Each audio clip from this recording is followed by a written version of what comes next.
Today we're going to look at the 4 segments of the BRYAN KOHBERGER case: victims and context, the crime and investigation, Kohlberger's confession and plea deal, and my psychological analysis of BRYAN KOHBERGER. But before we get to this case, if you're a fan of true crime psychology, you're in the right place. I'm Cordray. I'm a licensed professional counselor and I talk about crime psychology. Be sure to subscribe and engage with this video. Now let's talk about BRYAN KOHBERGER and his empty plea that will leave you reeling. In the early hours of November 13, 2022, a quiet college town in Moscow, Idaho, was shattered by a crime so brutal that it sent shockwaves across the nation. 4 University of Idaho students, Kaylee Conclaves, Madison Mogen, Zana Kernodle, and Ethan Chapman, were found stabbed to death in their off-campus home at 1122 King Road. These were vibrant young people, full of promise. Kaylee, 21, a spirited marketing major ready to graduate. Madison, also 21, her inseparable best friend with a warm smile. Zana, age 20, a bubbly sorority member, and Ethan, 20, a kind-hearted freshman and Zana's boyfriend. Their lives were cut short in a home that should have been a safe haven, just days before they would head home for Thanksgiving. The crime scene was chilling. A locked house, no signs of forced entry, and a trail of blood that told a story of an unimaginable violence. Police were left grasping for straws, with a community gripped by fear and a nation watching closely. What happened that cold November night, and who could commit such a heinous act? This case is a haunting puzzle, blending a seemingly perfect crime with a perpetrator whose background defies expectations. So let's unravel these events with BRYAN KOHBERGER, and let's figure out and try to identify his motive, what drove him to commit these murders. So buckle up, we're going to do a deep dive on the mind of BRYAN KOHBERGER. But let's start with the victims, because their lives are at the heart of this tragedy, and they must not be forgotten. Kaylee Conclaves was a senior, full of energy, planning to move to Texas after graduation. Madison Mogen, her best friend since childhood, was known for her loyalty and infectious laugh. Zana was a junior working at a local restaurant with a bright future ahead. And Ethan was a freshman, was an athlete and a gentle spirit, deeply in love with Zana. These 4 living in the quintessential college life in Moscow, Idaho, a small, tight-knit town of about 25,000, nestled near the Washington border, where the University of Idaho is the heartbeat of their community. Their off-campus home on King Road was a hub for friends. Laughter and late-night study sessions were plenty. But on November 13, 2022, that house became a crime scene. At around 4 a.m., an intruder entered armed with a K-bar-style hunting knife.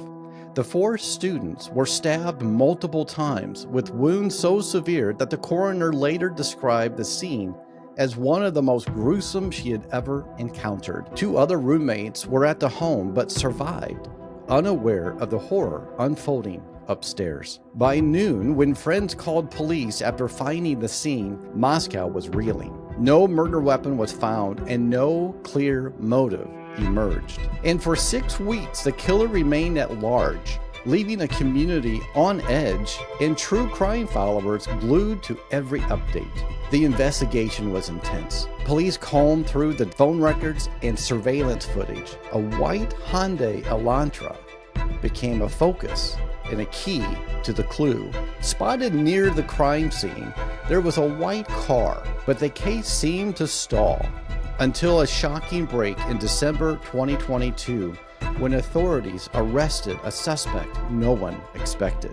BRYAN KOHBERGER, a 28-year-old criminology PhD student nearby at Washington State University, just 10 miles away. A PhD student studying criminal justice, arrested for a quadruple murder. It was a twist that turned the case upside down. Let's walk through the sequence of the events because that's where the plot thickens. KOHBERGER was arrested at his parents' home in Pennsylvania, nearly 2,500 miles from Moscow, 6 weeks after the murders. Prosecutors built a case around the meticulous evidence. DNA from the knife sheath left at the scene, matching Kohberger's profile. Cell phone data placing his phone near the crime scene multiple times, including a chilling return trip less than 5 hours after the killings. And the white Hyundai Elantra, registered to, you guessed it, Kohberger. And it was all captured on grainy surveillance footage. They even traced a K-Bar knife purchase to Kohberger's Amazon account bought months before the murders. But here's where the plot gets bizarre. Kohberger, a student of criminology, seemed to believe he committed the perfect crime. Author James Patterson, in a recent interview, revealed that Kohberger's tunnel vision led to a critical mistake, leaving that knife sheath with his DNA all over it, under Madison Mogen's body. A Q-tip was found in his apartment that confirmed his DNA match. This wasn't a sloppy crime scene. It was a calculated, deliberate, with no forced entry in a clean getaway car, yet that one oversight unraveled everything. Fast forward to July 2nd, 2025, just weeks before his trial was set to begin in Boise.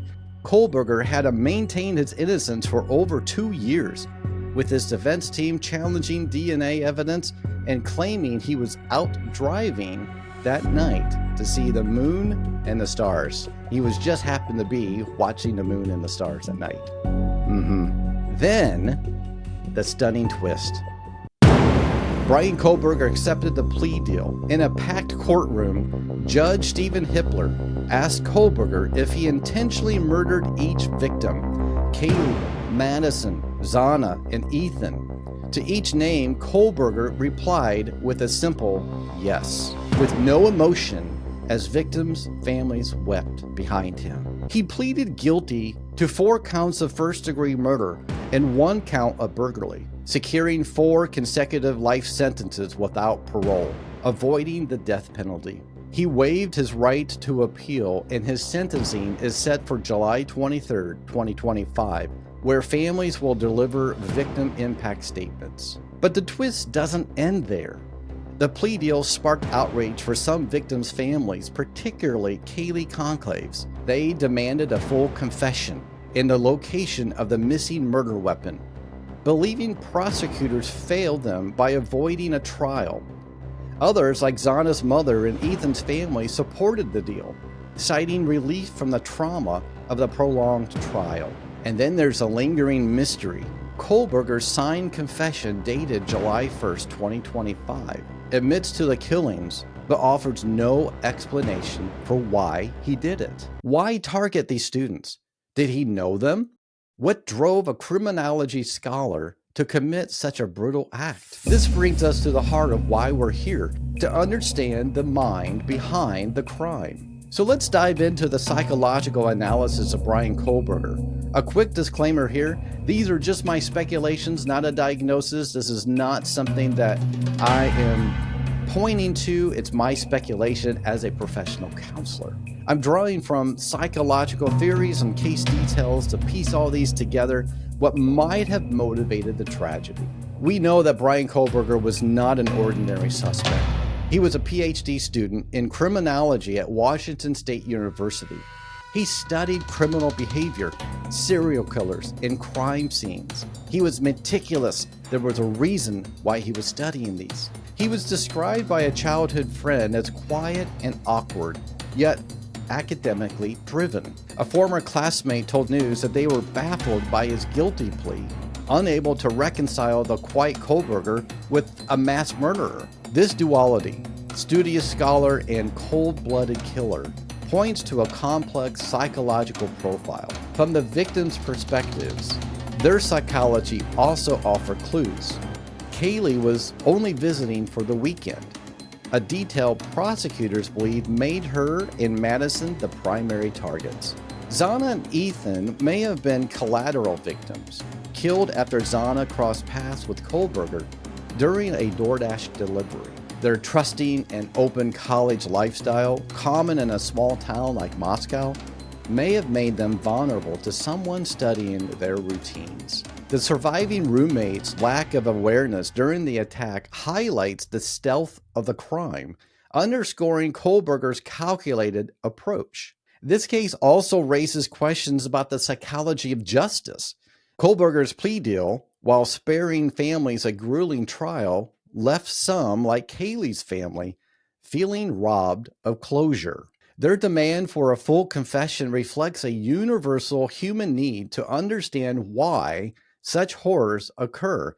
Without that, the trauma lingers unresolved. Now let's analyze the 5 psychological theories that might shed some light on Kohlberger's motivations, the victim's vulnerabilities, and the chilling dynamics of the Idaho murders. Again, I want to stress these are my interpretations and speculations, not an official diagnosis, but they'll help us navigate the darkest corners of the human mind. Developed by psychologist Robert Haar, the Psychopathy Checklist is a clinical diagnostic tool to identify psychopathic traits, often applied in criminal psychology. Psychopathy is characterized by traits like a lack of empathy, superficial charm, grandiosity, impulsivity, and a tendency toward manipulative or predatory behavior. High-functioning psychopaths can blend into society, often appearing intelligent and composed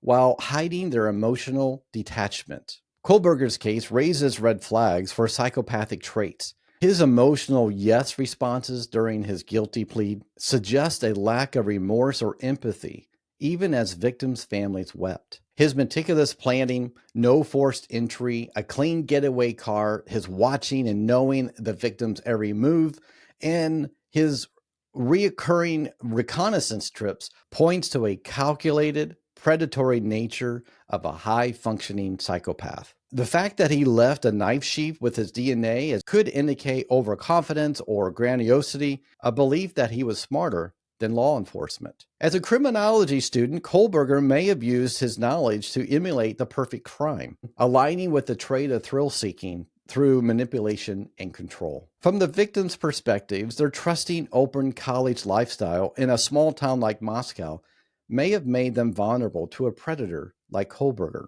Psychopaths often target individuals who appear accessible or unaware, and the victim's late-night routines, such as Kaylee and Madison's at the bar at night, or Zana receiving a late-night DoorDash order, could have been studied during Kohlberger's alleged stalking. Without a formal assessment, we can't confirm psychopathy.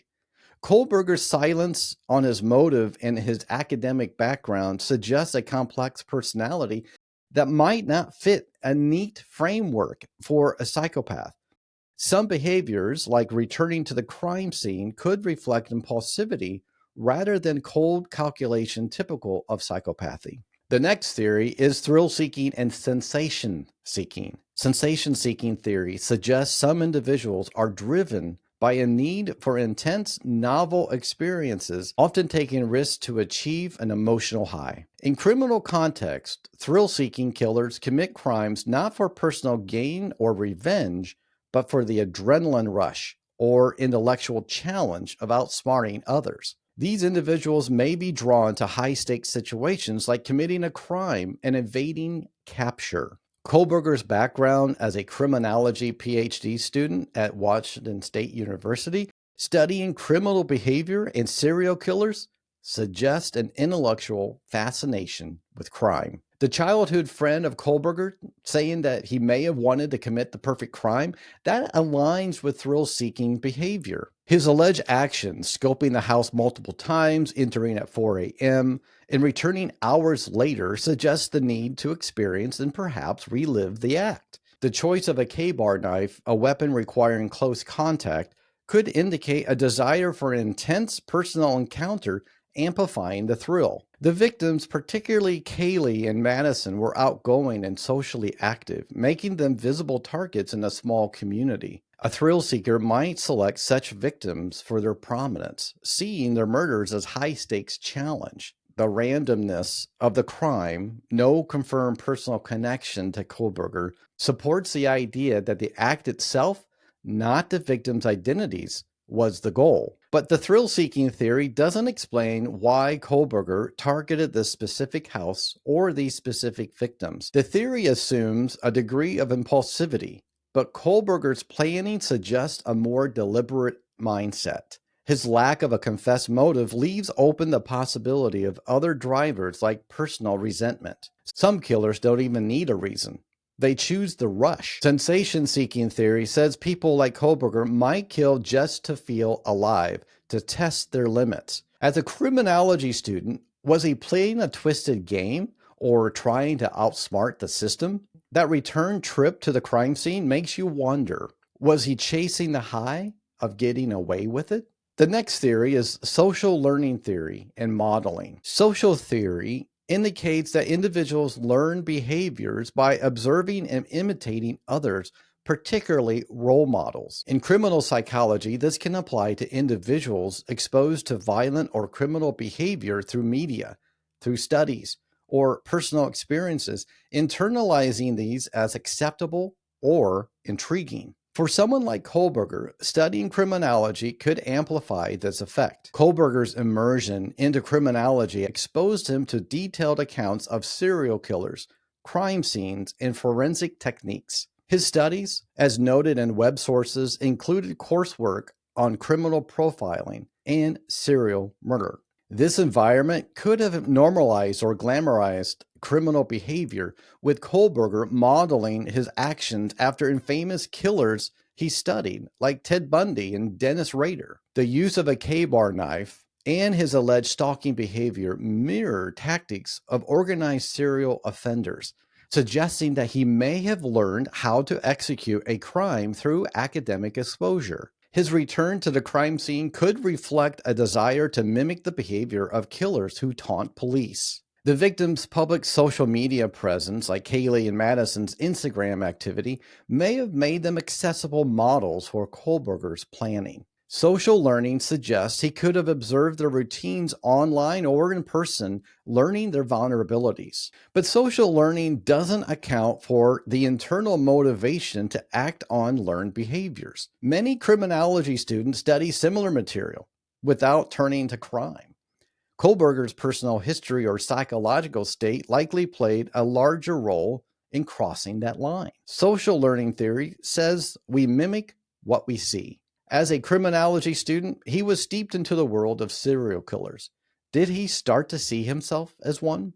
The way he stalked that house, used that knife, it was like he was following a script from the textbooks. Another theory is incel ideology and resentment-based aggression. While not a formal psychological theory, the incel subculture has studied in criminology for its link to resentment-based violence. Incels often harbor anger toward perceived social elites, particularly women or socially successful individuals, blaming them for personal rejection or isolation. This can manifest in targeted aggression, as seen in cases like Elliot Rogers in 2014 in the Isle Vista killings. Some reports suggest that Kohlberger may have been influenced by incel theory, given his reportedly awkward demeanor and lack of close social ties. The victims, Kaylee, Madison, and Zana, were outgoing sorority members, and Ethan was a popular athlete. They all represented the kind of vibrant, socially successful college life that Kohlberger may have felt excluded from.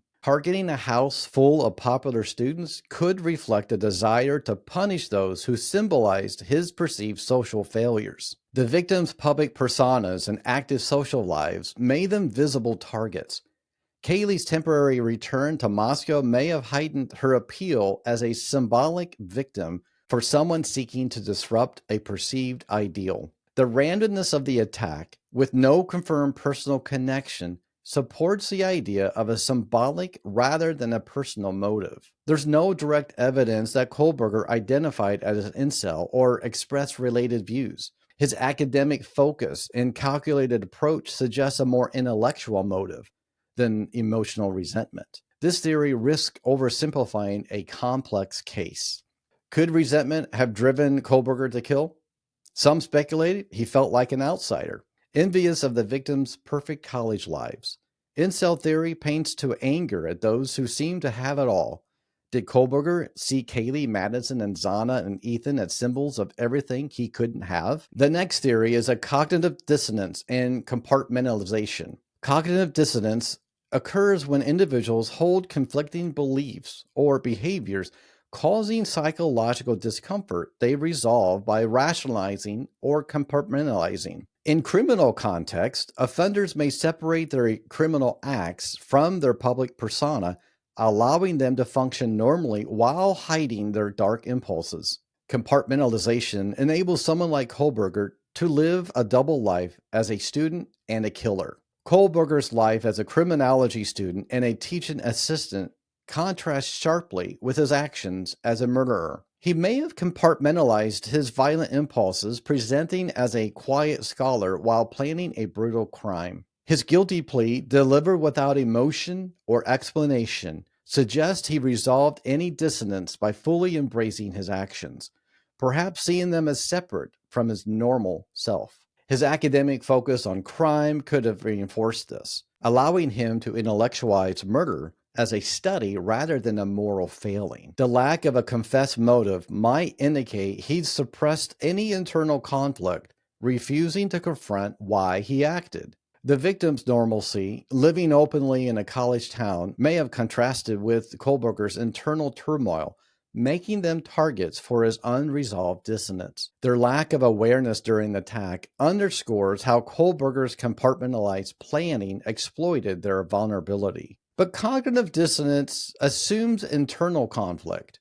But Kohlberger's silence suggests he may not have experienced such guilt. This theory is less specific to motive and more on how he managed his dual identity, which may not fully explain the crime's brutality. How does a PhD student become a killer? Cognitive dissonance says you can live two lives, one as a scholar, one as a monster, by locking them in separate boxes. Did Kohlberger study crime by day and plan it by night, convincing himself it was just an experiment? His cold, silent plea makes you wonder if he ever felt the weight of his actions. All of these theories, psychopathy, thrill-seeking, social learning, the incel theory, and cognitive dissonance, they offer pieces of the puzzle, but none of them fully explain the mind of Bryan Kohlberger. Was he a psychopath, a thrill seeker chasing the perfect crime, or a resentful outsider acting out a twisted fantasy? Maybe it's a mix of all of these, or something we'll never fully grasp. That's what makes his case so haunting. The mind behind it remains a mystery, even after he admitted his guilt. This case leaves us with more questions than answers, and that's what makes it so haunting. We don't have a clear closure here. The family members of the victims don't have the closure that they were hoping for, but they also don't have a prolonged trial to make it worse. It's hard enough to experience that, but if it goes on years and years and years, it prolongs that trauma. What drives someone to plan and execute such a crime, only to leave a single mistake that undoes it all? And why, after admitting guilt, does Kohlberger refuse to explain? That's the enigma we're left to wrestle with. Now I want to hear from you. What do you think about this case? Do you think that one of the theories that I talked about makes more sense than the others? Maybe a completely different theory? I'm really interested in what you have to say about this case. Drop it in the comments. Let's continue to talk about this, but we don't want to sensationalize this. We don't want to make Bryan Kohlberger this outstanding person, an intriguing person that we want to study. We want to honor the victims. And that's why I do these videos. I talk about crime psychology as a licensed professional counselor because I want to honor the victims, but I also want to try to figure out what drives someone to do the heinous act that they do. The more we can expose this and bring out these stories, the more we can learn and understand. We want to make sure that we are very aware of our surroundings. Thanks for watching this video on Bryan Kohlberger. It's very intriguing, it's very frustrating. It's hard to imagine what the families of the victims are going through. It's hard to imagine what Bryan Kohlberger's family is going through. It's really, really sad and disturbing at the same time. Thank you everyone for watching this crime psychology video on Bryan Kohlberger. Stay curious, stay safe.